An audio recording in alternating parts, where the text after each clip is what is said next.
तो स्टूडेंट्स हम यहाँ से आपको चैप्टर नंबर 11 रिलेशनल डेटाबेसेस के बारे में हम लोग इंट्रोडक्शन पढ़ेंगे, जिसके बारे में हम लोगों ने लास्ट क्लास में काफ़ी कुछ पढ़ा है, लेकिन यहाँ पे हम लोग चैप्टर में चलेंगे कैसे कैसे इसमें होता है, क्या क्या दिया हुआ है चैप्टर वाइज। ठीक है, तो देखिए क्या क्या लिखा हुआ है इसमें। A database system is basically computer based record keeping system.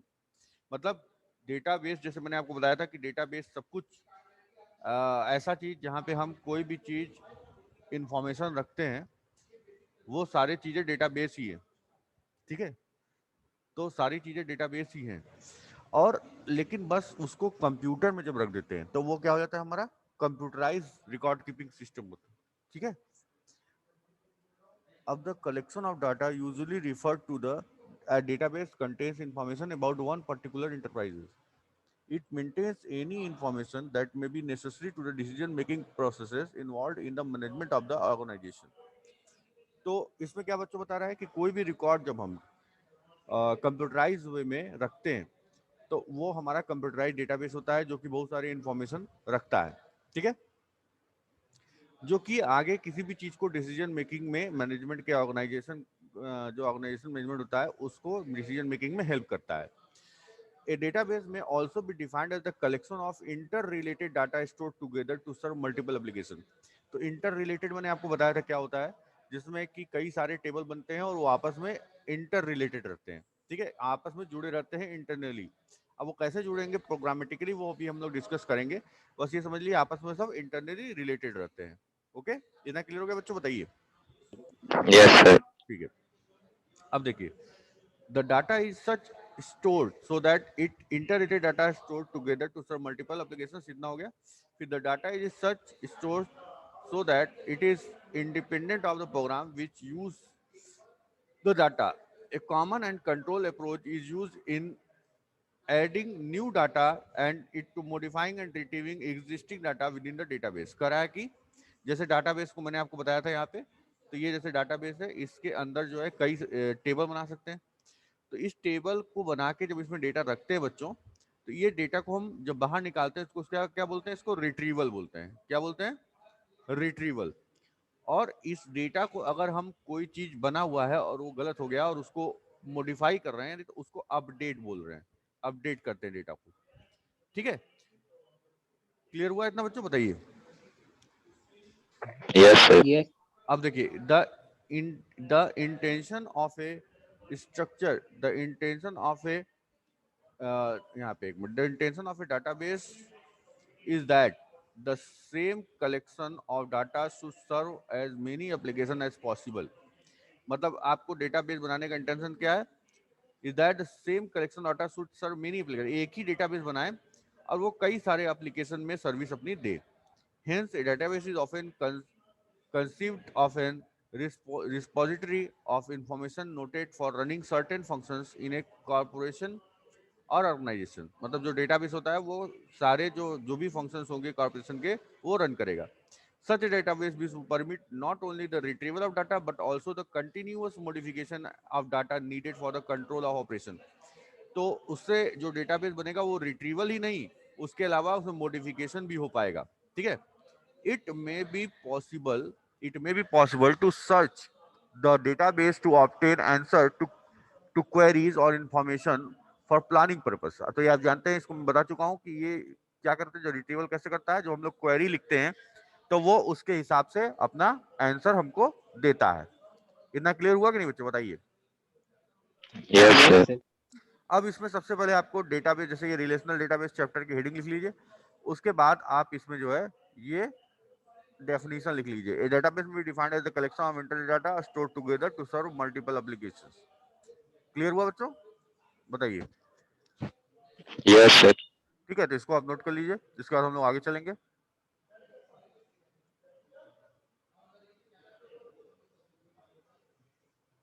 Good morning Rana रैयास Raj. Good morning, sir. Good morning. अब देखिए आगे बच्चों आता है purposes of database. Purposes of database में क्या क्या होगा? अब डेटाबेस की डिफिनेशन मैंने अभी आपको लिखवाई। अब हम लोग पर्पज ऑफ डेटाबेस करेंगे। पर्पज ऑफ डेटाबेस में क्या क्या होगा, देखिए। A database system should be repository of the data needed for an organization's data processing तो ये तो मैंने आपको बता दिया कि डेटाबेस किस लिए होता है। जब डेटाबेस को हम सेव कर देते हैं तो डेटाबेस में से कोई भी रिट्रीवल करते हैं इंफॉर्मेशन का जो भी हमारे ऑर्गेनाइजेशन को नीडेड होता है। The data should be accurate, private and protected from damage, जो कि हमारे डेटा को एक्यूरेटली रखता है, प्राइवेटली रखता है और प्रोटेक्टेड रखता है डैमेज से। It should be organized so that the diverse application with the different data requirements can employ the data.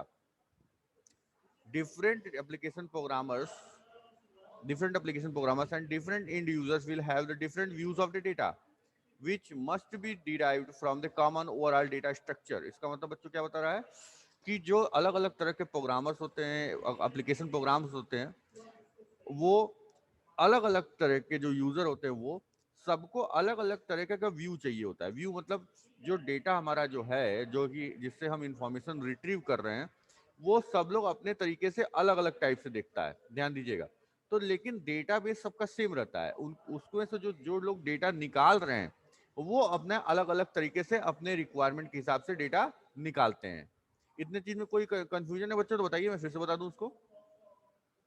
आ रहा सबको समझ में? Yes, sir.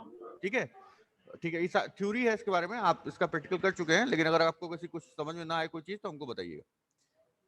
अब ध्यान दीजिए, data there method of accessing और searching the data will differ. तो आप जो डेटा जो बता रहे हैं यहाँ पे कि जो डेटा बेस होता है, जो उसमें से डेटा एक ही होता है, लेकिन जो डिफरेंट टाइप के यूजर्स होते हैं वो अपने अकॉर्डिंग डेटा को निकालते हैं और व्यू करते हैं अलग अलग तरीके से। व्यू मतलब उनको दिखता अलग अलग तरीके से।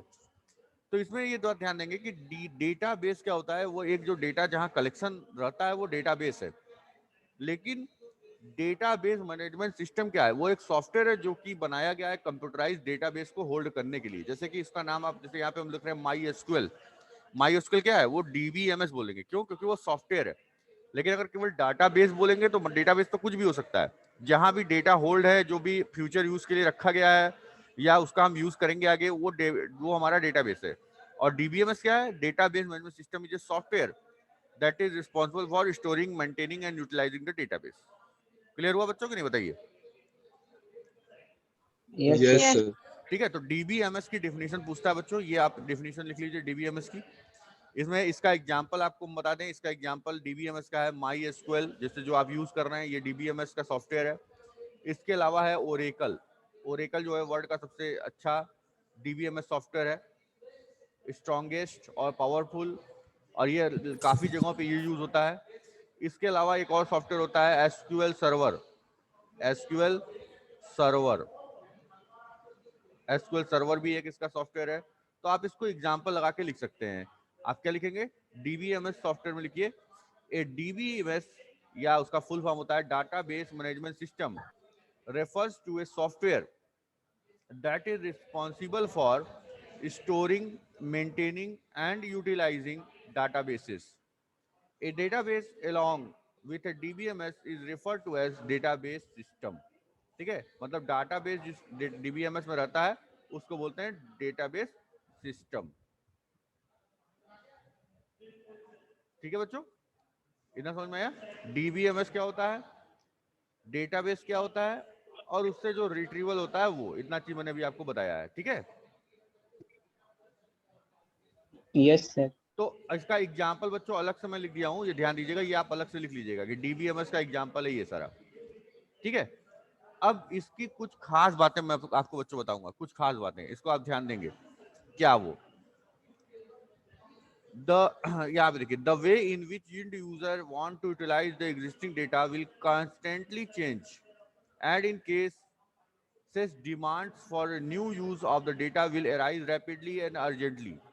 The extent to which these demands can be satisfied determines the overall value of the database system. बता रहा है कि जब डेटाबेस हमारा बन जाता है उसमें, तो उसमें जो डिफरेंट टाइप के डेटा रहते हैं, उसमें जो उसका जो जो उसमें से डेटा रिट्रीवल रहता है वो डे बाय डे जिसकी डिमांड जनरेट होती रहती है, और उसका डिमांड को सेटिस्फाई करने के लिए जो भी हम लोग उसमें चेंजेस करते हैं और जो भी उसके व्यू को चेंज करते हैं, वो सारी जो है उसकी वैल्यू को बढ़ाता रहता है। ठीक है, अब आगे चलते हैं। In a typical file processing system, a permanent record are stored in the various files. A number of different applications programs are written to extract records from the and add records to the appropriate file. बोल रहा है एक typical file processing system जिसमें कि पूरा record भरा हुआ है और उसमें जरूरत पड़ने पे उसमें से रिकॉर्ड निकाला जा रहा है और जोड़ा जा रहा है. But this scheme has a number of major limitations and disadvantage. लेकिन जो ये चीजें हैं वो बहुत ही उसमें डिसएडवांटेजेस हैं और उसके बहुत ही रिस्ट्रिक्शंस हैं, लिमिटेशंस हैं. वो क्या है वो हम आपको यहाँ पे समझाएंगे बच्चों. ठीक है. अब जैसे इसमें एक एग्जांपल दिया है सच एज डाटा रेडुंडेंसी यानी duplication of data. Data inconsistency मतलब multiple copies of the same data but not matching with the another. मतलब क्या बोल रहा है ये मैं आपको एक एग्जांपल के समझा रहा हूँ. जैसे मैंने कल आपको बच्चों एग्जांपल दिया था कि एक क्लास में अगर हम प्राइमरी की वाला जो है हमने नहीं लगाया होता. आप देखे थे कल मैंने एक आपको क्रिएट टेबल करके दिखाया था. उसमें मैंने प्राइमरी की लगा दिया था एक कॉलम में. किस कॉलम में लगाया था बच्चों आपको याद है? Sir first. Sir yes sir, roll number वाले. रोल नंबर वाले पे. बहुत अच्छा बच्चों, वेरी गुड. तो रोल नंबर पे मैंने प्राइमरी की बनाया तो उसको बनाने से हमको क्या फायदा मिला था? सर यूनिक वैल्यू थी उसकी इसलिए हाँ. सब डेटा मिल जाता. और सर उसकी नो ब्लैंक वैल्यू भी. हाँ बहुत अच्छा, वेरी गुड. दोनों वैल्यू आपने दोनों चीजें बताई कि हमें प्राइमरी की लगाने से एक फायदा मिला. जैसे मैं आपको बता दे रहा हूँ, जैसे ये लोग कुछ बच्चे अगर जो नहीं याद हो उनको तो मैं बता दे रहा हूँ. जैसे कल बच्चों हम लोगों ने स्टूडेंट नाम का एक टेबल बनाया था. तो मान लीजिए मैंने स्टूडेंट नाम का टेबल बनाया था और यहाँ पे हम लोगों ने एक कॉलम रखा था यहाँ पे रोल नंबर.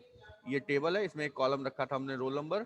यहाँ पे हमने एक कॉलम रखा था नेम और यहाँ पे एक कॉलम रखा था बच्चों हमने मार्क्स. ठीक है.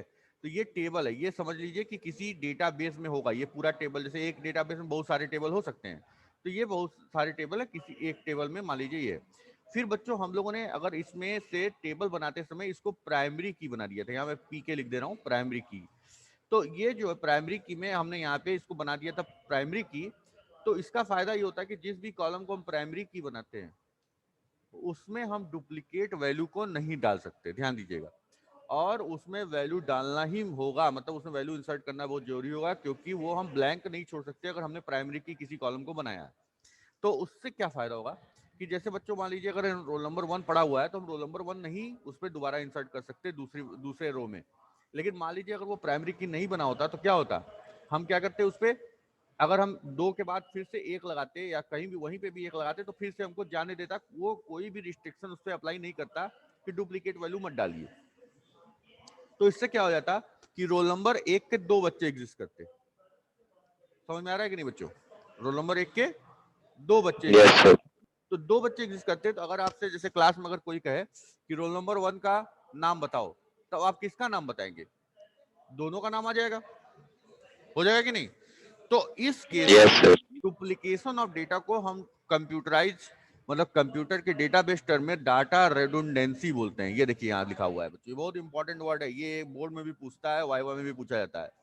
Duplication of data is known as data redundancy. इसको आप नोट कर लीजिए. समझ में आ रहा है कि नहीं? तो यस सर. डाटा रेडुंडेंसी का मतलब डुप्लीकेशन ऑफ डेटा. ठीक है. इतना सब लोग एग्री कर रहे हैं? बताइए सारे बच्चे बताइए भाई. Yes sir. ठीक है. Yes sir. अच्छा, तो अब हम इसके आगे का केस बता रहे हैं बच्चों. हम इसके लिए आपको एक एग्जांपल समझाते हैं, उसके बाद आप इसको समझिए क्या है. जैसे मान लीजिए कि आपके स्कूल में 2-3 जगहें हैं. जैसे कि आपका एक रिकॉर्ड है फीस का रिकॉर्ड है, एक आपका रिकॉर्ड क्लास टीचर के पास है, एक आपका रिकॉर्ड जो है हॉस्टल में. सपोज करिए कि आपका 3 जगह अलग अलग सेपरेट रिकॉर्ड बना हुआ है. तो अगर आपका रिकॉर्ड एक जगह पे जैसे मान लीजिए हर्षित पांडे लिखा हुआ है हमारे क्लास टीचर के पास. हर्षित कुछ दिन बाद आता बोलता है कि सर हमारे जो है नाम में कुछ मिसमैच हो गया है, हम हर्षित कुमार पांडे हैं सपोज. तो क्लास टीचर ने क्या किया, वहां पे मॉडिफाई कर दिया हर्षित कुमार पांडे. और हर्षित हॉस्टल में भी रहता है तो हर्षित ने वहां पे इन्फॉर्म नहीं किया. अब ये रिकॉर्ड 2 जगह पे दिख रहा है. अब अगर हर्षित कुमार पांडे यहाँ हो गया, अब यहाँ से हॉस्टल से इंक्वायरी आई कि भाई हर्षित पांडे का हमें घर का एड्रेस चाहिए. तो यहाँ पे जब स्कूल रिकॉर्ड में उसको क्लास टीचर देखेंगे तो हर्षित पांडे नाम का कोई लड़का एग्जिस्ट करेगा? बताइए अब. No sir. नहीं करेगा. तो ये आपका डेटा क्या हो गया, मिसमैच हो गया, यानी कि डेटा इनकंसिस्टेंसी हो गई। लेकिन अगर यही रिकॉर्ड हमारा कंप्यूटराइज रहेगा तो क्या होगा, यही रिकॉर्ड हमारा हॉस्टल में भी दिखेगा। मतलब अगर हम कंप्यूटर पे रखेंगे तो हम दो जगह पे ये रिकॉर्ड नहीं रहेगा, ये हम यहाँ पे भी वही दिखेगा और हॉस्टल में भी वही दिखेगा। तो अगर किसी एक जगह पे भी वहां पे मॉडिफिकेशन होता है तो दोनों जगह पे सेम रिकॉर्ड दिखेगा कि नहीं दिखेगा, आप बताइए। यस ठीक है, तो ये Yes, sir. इस वजह से आपका डेटा जो है कंसिस्टेंट रहेगा। कंसिस्टेंट मतलब देखिए यहाँ पे लिखा हुआ है multiple copies of the same data but not matching with one another. मतलब यहाँ हर्षित पांडे नाम का कई सारा डेटा हो गया, हर्षित कुमार पांडे, हर्षित पांडे, लेकिन वो उनका एक दूसरे से कोई रिलेशन नहीं। अब रेडुंडेंसी का मतलब है डुप्लीकेशन ऑफ डेटा। तो आप देख रहे हैं कि अगर हर्षित पांडे नाम का कोई दूसरा बच्चा आ गया तो यहाँ पे अगर ये इसमें कोई भी हर्षित पांडे नाम का कोई दूसरा बच्चा आ गया तो आप देख रहे हैं कि यहाँ पे अगर कोई भी रिस्ट्रिक्शन नहीं लगी हुई है तो ये हर्षित पांडे नाम को दोबारा इंटर करने देगा नेम। देख रहे हैं कि नहीं, बताइए। Yes, sir. Yes, sir. कोई रिस्ट्रिक्शन नहीं लगी, लेकिन हम यहाँ जब डेटाबेस में हैं तो हम रिस्ट्रिक्शन लगा देते हैं। जैसे आप प्राइमरी की लगा रहे हैं वैसे एक यूनिक कंस्टेंट होता है, उसको लगा देंगे तो वो हमारा उस कॉलम में पर्टिकुलर यूनिक वैल्यू को ही एंट्री करने देगा, डुप्लीकेट वैल्यू को नहीं एंट्री करने देगा। आप देखते हैं बच्चों, पहले तो अगर हम लोग रजिस्टर मेंटेन करते हैं, क्लास टीचर अगर हैं तो रोल नंबर कभी भी एक बच्चे का अलग ही रहता है। मतलब कोई दो बच्चों का एक रोल नंबर नहीं रहेगा। तो ये तो आप समझ गए ना कि ये प्राइमरी की है। और हम लोग ये भी कोशिश करते हैं कि कोई भी बच्चे का नेम मैच ना करे। तो उसके लिए क्या करते हैं, अगर मान लीजिए हर्षित पांडे है, हर्षित पांडे 2 है, तो हम लोग हर्षित पांडे 1 और हर्षित पांडे 2 कर देते हैं। देखें कि नहीं, Yes, sir. जिससे कि क्या हो कि नेम में यूनिकनेस आ जाए। और क्या हो कि अगर हम हर्षित पांडे कॉल कर रहे हैं, उसका रोल नंबर नहीं पता है, तो हमको ये ना बताना पाए कि भाई 4 रोल नंबर वाले हर्षित पांडे का हमको डिटेल चाहिए। हम बोलेंगे हर्षित पांडे 1 का डिटेल चाहिए, तो अपने आप पता चलेगा हर्षित पांडे 1 जो है 4 नंबर वाले, यानी कि 4 रोल नंबर वाला बच्चा है। क्लियर हो गया, बताइए। ठीक है, Yes, sir. तो हाँ, तो ये सारी चीजें हम मैनुअल डेटाबेस, अब आप कहेंगे कि सर ये तो मैनुअल डेटाबेस में भी हो सकता है, लेकिन मैनुअल डेटाबेस में बच्चों इसका रिकॉर्ड जब कुछ लिमिटेड रहे तब तो। जैसे आप रेलवे रिजर्वेशन सिस्टम की अगर बात करें या आधार नंबर की बात करें तो वहां पे तो एक आदमी तो एंट्री कर नहीं रहा है, और एक आदमी तो नहीं कि 40-50 बच्चों का डेटा बना रहा है, वहां तो लाखों करोड़ों में डेटा बन रहा है। और एक ही आदमी तो बैठा नहीं है कि वो हर्षित पांडे दिखेगा कि दूसरा आ गया या उसको याद रहेगा। समझ रहे बात को। तो जब मल्टीपल यूजर्स पे काम हो रहा हो और बिलियंस मिलियंस में आपकी एंट्रीज हो रही हो, तो वहां पे ह्यूमन के कंट्रोल में नहीं रहता कि वो किस तरीके से डेटा को मैनेज करे या उसको मेंटेन करे। तो वहां पे कंप्यूटराइज डेटाबेस की जरूरत होती है, जो कि इस बात का ध्यान रखता है कि डेटा रेडुंडेंसी ना हो, मतलब डुप्लीकेशन ऑफ डेटा ना हो, इनकंसिस्टेंसी ना हो, मतलब कि डेटा मिसमैच का केस ना हो कि कहीं पे कोई हम रिकॉर्ड मांग रहे हैं उसकी जगह कोई दूसरा रिकॉर्ड दे रहा है। जैसे कि अगर हर्षित पांडे का हमने एड्रेस मांगा तो वो पता चला हर्षित कुमार पांडे का एड्रेस देने लगा और वो दूसरा लड़का है। अनशेयरेबल डेटा, अनस्टैंडर्डाइज डेटा। अनशेयरेबल मतलब कि वो सेंट्रल डेटाबेस नहीं है, तो पता चला कि वो एक जगह जो डेटाबेस आपने मेंटेन किया वो दूसरे जगह पे नहीं दिख रहा है। समझ रहे हैं कि नहीं, इनकरेक्ट डेटा देने लगे, Yes, sir. Insecure data. तो ये सारी चीजें क्या हो जाएंगी, ये हमारा डेटाबेस को खराब करेंगी। जैसे कि आप चीज जान रहे हैं कि जैसे आप कोई भी चीज रिकॉर्ड देखते हैं, कोई सॉफ्टवेयर है या आप जैसे गूगल पे कोई चीज खोजते हैं, तो आप ये चाहते हैं ना कि हमको एग्जैक्ट रिकॉर्ड दिखे, कि आप चाहेंगे कि नहीं हमको कंफ्यूजन में डाल दे, 2-3 रिकॉर्ड दिखा दे, बोले कि इसमें से कोई एक है। ऐसा तो नहीं ना। तो जब भी आप सॉफ्टवेयर को यूज करेंगे तो आप ये चाहेंगे कि हम जो भी चीज सर्च करना चाह रहे हैं उसका एग्जैक्टली रिकॉर्ड हमको दिखाई दे, और उस रिकॉर्ड पे हम पूरी तरह से 100% भरोसा करें कि this is a correct record. मतलब कोई भी रिडंडेंसी ना हो, मतलब डुप्लीकेसी ना हो, इनकंसिस्टेंसी ना हो, मतलब मिसमैच ना करे, स्टैंडर्ड हो डेटा, है कि नहीं, करेक्ट हो डेटा, सिक्योर हो डेटा। तो ये सारी चीजें आप किससे एक्सपेक्ट कर रहे हैं, डेटाबेस मैनेजमेंट सिस्टम से। समझ में आया कि नहीं बच्चों, बताइए। Yes Yes, sir. ठीक है, तो ये Yes, sir. Unshareable data, unstandardised data, insecure data, incorrect data etcetera, तो बोल रहा है कि यही इसका जो है लिमिटेशंस था जिसको कि ये दूर कर रहा है। कौन, डेटाबेस मैनेजमेंट सिस्टम। तो यहाँ पे देखिए, a database management system is answer to all these problems as it provided a centralized control of the data, thereby minimizing these problem in the database। मतलब कि डेटाबेस मैनेजमेंट सिस्टम इस तरह के problems का सॉल्यूशन है जो कि एक जगह पे सेंट्रलाइज डेटा रखता है। मतलब जैसे कि अगर आपका आधार नंबर है, आधार नंबर में अगर आप कोई अपडेट करा रहे हैं तो क्या आपको कई जगह कराना पड़ता है? एक जगह पे अगर आपने आधार की डिटेल को अपडेट कराया तो पूरे इंडिया में सेम दिखेगी ना? बताइए, Yes. इसका मतलब क्या हुआ कि वो सेंट्रलाइज डेटा है। जैसे कि अगर आपने अपने बैंक अकाउंट से, ध्यान दीजिएगा, आपने अपने बैंक अकाउंट से, एटीएम भी है आपके पास, नेट बैंकिंग भी है, मोबाइल का ऐप भी है, और आपने तीनों से अलग अलग पैसा विड्रॉ कर दिया, पता चला कि एक ही 1000 रुपया था, आपने तीनों से 1000 रुपया निकाल लिया, तो क्या वो 3000 निकल जाएगा? बताइए। No, sir. नहीं, क्योंकि एक रुपया जहां से भी निकालेंगे तो वो उसी डेटाबेस में 1000 रुपया कम कर देगा।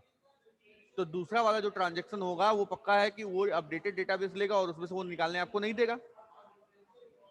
समझ में आ रहा है कि नहीं? बताइए। Yes, sir. तो इस तरीके से आप कर Yes, sir. सकते हैं कि ये डेटाबेस सेंट्रलाइज्ड है। तो ये वाला भी डिफिनेशन आपको नोट करना बेटा, डेटा इनकंसिस्टेंसी मतलब mismatch multiple copies of same data is known as the data inconsistency. Mismatched multiple copies of the same data is known as data inconsistency.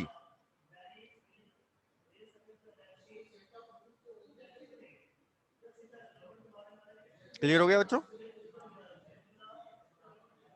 Yes, sir. ठीक है। अब देखिए, ये रिलेशनल डेटाबेस मॉडल एक है जिसमें कि आपको बता रहा है कि रोज एंड कॉलम्स क्या क्या होते हैं, टेबल का नाम क्या होता है, वो मैं आपको बता चुका हूँ ऑलरेडी। बस यहाँ पे आपको उसके थ्योरी के टाइप का बता रहा है कि इसमें क्या क्या चीजें होती हैं। मैं आपको यहाँ पे अभी आपको दिखा रहा हूँ। देखिए, रिलेशनल डेटाबेस मॉडल्स क्या है? In a relational database model the data is organised into tables, यानी कि that is rows and columns. तो ये तो आपको पता है बच्चों कि कोई भी रिलेशनल डेटा मॉडल होता है जिसमें कि डेटाबेस के अंदर हम कोई डेटा होल्ड करते हैं तो किस फॉर्म में करते हैं? रोज एंड कॉलम के फॉर्म में करते हैं। तो वही ये बता रहा है। और उस रोज एंड कॉलम के फॉर्म को क्या बोलते हैं? क्या बोलते हैं बच्चों? Table. टेबल। चलिए, अच्छा एक बात आपको Sorry. हाँ ये बताइए, अच्छा एक बात याद है आपको बच्चों, ये हमने बताया था इसको क्या बोलते हैं? Column. हाँ, और इसका एक नाम लिया था मैंने, Attribute. एट्रीब्यूट। हाँ बस यही यही यही और एक सर फील्ड भी होता है ना? फील्ड भी होता है। बहुत अच्छा। तो ये देखिए यहाँ पे लिखा हुआ है, these tables are called relations. मैंने बताया था ना, टेबल को रिलेशन बोलते हैं और एंटिटी भी बोलते हैं, ठीक है ना? बताइए बच्चों। Yes. और Yes, sir. a row in a table represent a relationship among the set of values। मतलब जैसे मैं बोलता हूँ को रोल नंबर 1 के बच्चे का हमें रिकॉर्ड बताइए, तो आप देखते हैं कि ये देखिए, ये वाला जो है, ये पूरा ये रो है, ये एक बच्चे का रिकॉर्ड होता है। तो वही बता रहा है, रो इन a table represent a relationship among the set of values since a table is a collection of such relationship it is generally referred to using the mathematical term relation। ठीक है, from which the relational data model derive its name। मतलब ये सारे जो values हैं वो आपस में एक दूसरे से रिलेशनशिप में हैं, यानी रिलेटिव हैं, और यही जो है हमारे रिलेशनल डेटाबेस मॉडल का नाम है, और इसी से हम वैल्यू को डिराइव कर रहे हैं। Let us see how the same sample database can be presented in relational form. The sample database being shown here are 3 tables. देखिए यहाँ पे 3 टेबल्स के बाद रिलेशंस लिखा हुआ है, देख रहे हैं? अब ये देखिए लिखा हुआ है सप्लायर, आइटम्स, शिपमेंट्स। मतलब ये बताने की कोशिश कर रहा है बच्चों कि अगर आपके पास 3 टेबल है किसी भी सॉफ्टवेयर में, तो जैसे कोई सप्लायर है, उसमें उसके पास कितने आइटम्स है, मतलब प्रोडक्ट्स, और वो शिपमेंट में कहां कहां जाएंगे। तो ये 3 अलग अलग टेबल ले रहा है। क्लियर है बच्चों इतना? Yes, sir. Yes, sir. अब देखिए 3 टेबल है, जैसे कि सप्लायर है तो इसका प्राइमरी की क्या है? देखिए आपको दिख रहा है इसमें सप्लायर टेबल में इसके प्राइमरी की क्या बता रही है? हाँ, यही सप्लायर नंबर, यानी कि इसको देखिए अलग से कलर किया है, यानी कि इसको प्राइमरी की बनाएगा। अब देखिए दूसरा कॉलम है सप्लायर डैश, यानी डैश की जो अंडरस्कोर नेम, फिर स्टेटस, फिर सिटी। फिर देखिए आइटम वाला टेबल है, इसमें आइटम नंबर, आइटम नेम और प्राइस। तो आप ये देख रहे हैं प्राइमरी की इसका आइटम नंबर बनाया हुआ है। अब देखिए ये शिपमेंट हो गई बच्चों। देखिए शिपमेंट मतलब ये ऑर्डर प्लेस हो रहा है, कहीं ये ऑर्डर जा रहा है, तो उसमें कौन सप्लायर्स में तो कई सारे सप्लायर्स ना होंगे बच्चों। जैसे अमेजन अगर अपना डेटाबेस बनाया होगा सपोज करिए, तो सप्लायर्स में तो कई प्रकार के सप्लायर्स होंगे उसके, बताइए। Yes, sir. और आइटम्स भी उसके कई Yes, प्रकार sir. के आइटम्स होंगे, कई सारे प्रोडक्ट्स होंगे। Yes, sir. तो ये देखिए जब शिपमेंट होगी उसको, तो ये बता रहा है कि कौन सा सप्लायर नंबर है, यानी किस सप्लायर का कौन सा आइटम कितनी क्वांटिटी में सप्लाइड हो रहा है। ये देख रहे हैं, ये इसका शिपमेंट है। yes, और इसका प्राइमरी की जो है ये दोनों को मिला के बनाया है, इसको बोलते हैं कंपोजिट की, इसको हम बाद में बताएंगे आपको। ये देखिए दोनों का कलर चेंज किया है, मतलब सप्लायर नंबर के साथ आइटम नंबर जब जोड़ेंगे तो कोई यूनिक नंबर बनेगा, क्योंकि उसी yes, सप्लायर का वो वाला आइटम से शिपमेंट हो रहा है। तो उस वाले ऑर्डर के लिए ये जो है आपका क्या है, ये दोनों को मिला के, यानी कि जब एक कॉलम से प्राइमरी की हम नहीं बना पा रहे हैं तो हम दो कॉलम को मिला के यूनिक कॉलम बनाएंगे। समझ में आ रहा है कि नहीं, बताइए। तो ये वाला Yes. Yes, sir. यहाँ पे लिखा है coloured Yes. Field represent the primary keys. बोलिए, इतना समझ में आया बच्चों? Yes. Yes, sir. yes, Yes. Okay, अब देखिए, each of these three tables closely reassembles a conventional sequential file with rows of the table corresponding to the records of the file and column corresponding to the field of the records। कहने का मतलब बता रहा है कि इसमें जो भी टेबल्स हैं वो आपस में रिलेशन में हैं और सभी में कॉलम्स और रोज हैं। तो कॉलम्स में क्या है, वो जो है फील्ड को बता रहा है और रिकॉर्ड्स उसके डेटा को बता रहा है। Each of these table is actually a special case of construct known as mathematics as relation। तो जो भी टेबल है वो जो बना है उसको रिलेशन बोलते हैं, ठीक है। और rows of the relation are generally refer to as tuple, ये मैंने आपको बताया था कि नहीं। Yes, sir. और इसका एक और नाम बताया था क्या, टपल या रोज या रिकॉर्ड्स, क्या बोलते हैं, records. And the columns are usually refer to as attributes. तो कॉलम का तो आपको याद है कौन कौन सा का नाम होता है कॉलम का, fields, column, attribute, Field, column, attribute. हाँ बहुत अच्छा, वेरी गुड बच्चों। तो आप लोग को ये याद हो गया है, तो ये आप लोगों को कॉन्सेप्ट भी मेरे ख्याल से क्लियर हो गया होगा आप कि इसमें क्या क्या होता है। अब ये देखिए देखिए टेबल बना के दिखाया, ये जो अभी हम लोग जो यहाँ पे थ्योरी पढ़े, अभी ये चीज को दिखाया आपको कि देखिए सप्लायर नाम का टेबल है, इसके अंदर ये वाला देखिए प्राइमरी की है, आप देख सकते हैं, है ना। और ये आइटम नाम का भी टेबल है और इसमें आइटम नंबर आपका प्राइमरी की है, देख सकते हैं आप। यहाँ शिपमेंट है, शिपमेंट में ये सप्लायर नंबर को यहाँ पे दिखा रहा है कि इसका प्राइमरी की है, दोनों मिला के बनाएंगे तो कंपोजिट की हो जाएगा। तो इस तरीके से ये आपको भी रिकॉर्ड दिखा रहा है कि ये जब बन जाएगा तो ये कैसा दिखेगा।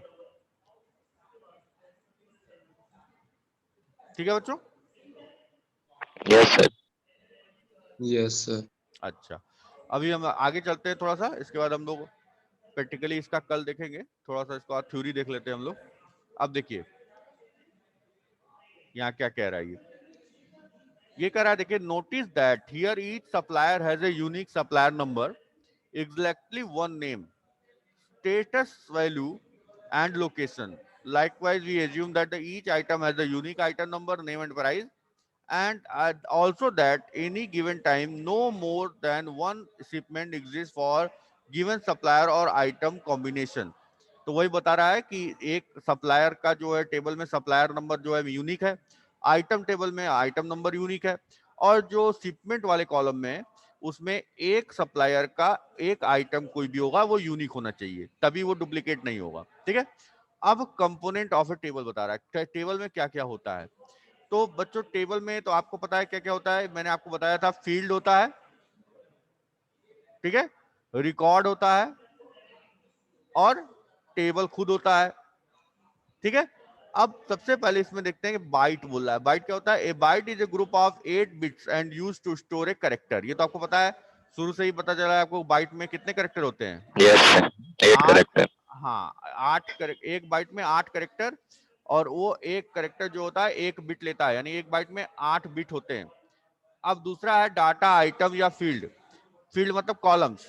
तो a data item is the smallest unit of the named data, it में consist of any number of bits और बाइट्स, जितना भी बिट और बाइट इसमें स्टोर कर सकते हैं। A data item represents one type of information and it often refers to as field or data elements। मतलब one type of information क्यों बच्चों, क्योंकि जैसे आप रोल नंबर रख रहे हैं तो पूरा ही कॉलम रोल नंबर का होगा, नाम रख रहे हैं तो पूरा ही कॉलम किसका होगा, नेम का होगा, तो एक ही टाइप का होगा ना वैल्यू सारा। Yes, sir. Yes, sir. उसके बाद रिकॉर्ड्स, रिकॉर्ड्स का क्या मतलब होता है बताइए।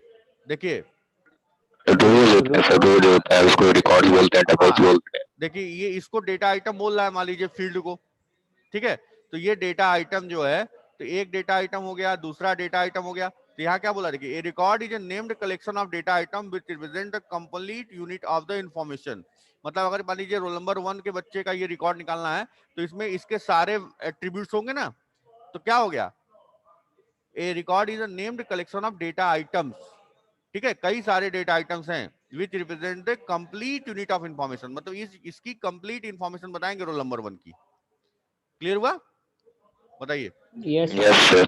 और फिर उसके लास्ट में Yes, है sir. टेबल। क्या होता है, a table is a named collection of all occurrence of a given type of logical records. मतलब कि जितने भी इसमें रिकॉर्ड्स होंगे उनका लॉजिकल कलेक्शन होगा आपका जो है टेबल। तो ये सारी जो है कंपोनेंट्स ऑफ द टेबल है, टेबल में क्या क्या होता है और टेबल का खुद का रिकॉर्ड, ये आप इसको नोट कर लीजिएगा बच्चों, ठीक है। इसके बाद जो है, अब इस टेबल में डिफरेंट डिफरेंट कीज बताया है, जैसे हम लोग कल पढ़े थे कि क्या क्या होता है, इसके बारे में थोड़ा सा इंफॉर्मेशन है। तो अभी हम लोग का समय जो है अभी खत्म हो रहा है, तो इसको हम लोग देख लेंगे। देखिए फील्ड्स है, रिकॉर्ड्स है, टेबल है, आपको दिख रहा होगा। ये कॉलम्स को देखिए फील्ड बोल रहा है, एक पूरे रो को देखिए रिकॉर्ड बोल रहा है, और देखिए सेल्समैन नंबर को ये प्राइमरी की बना दिया है, दिख रहा है बच्चों, ठीक है। और ये सारे जो Yes, sir. Yes, data sir. Items हैं। तो आई होप आपको सबको इतना समझ में आ गया होगा, बोलिए। यस सर, समझ में आ गया। Yes, sir.